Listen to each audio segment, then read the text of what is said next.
الكوميدي المغربي يسار المغاري يطلب دعواتكم مع والدته. قبل ما ندخل في التفاصيل نقول لكم مرحبا بكم معايا في فيديو جديد على قناتكم بشرى شانيل، وإليكم التفاصيل. أثار الكوميدي المغربي يسار المغاري اهتماما واسعا على منصة التواصل الاجتماعي إنستغرام بعد نشره دعاء مؤثرا لوالدته، طالبا من متابعيه الدعاء لها بالشفاء العاجل.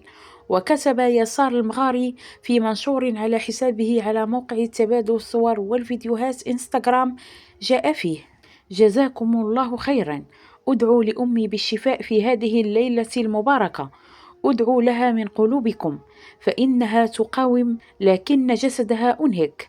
يا ربي تشوف ميمتي، فإن صوت آهاتها وآلامها أصبح عذاب نفسي وروحي كلما دخلت المنزل. اللهم اشفها شفاء لا يغادر سقما. يا ربي خذ من صحتي وزد فرحتها، والله شفي جميع مرضى المسلمين.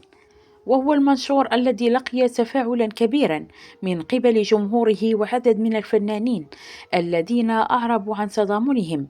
وفي السياق ذاته سلط المنشور الضوء على الجانب الإنساني والعائلي للفنان، مظهرا ارتباطه الوثيق بوالدته وحرصه على مشاركة محبي هذه اللحظات.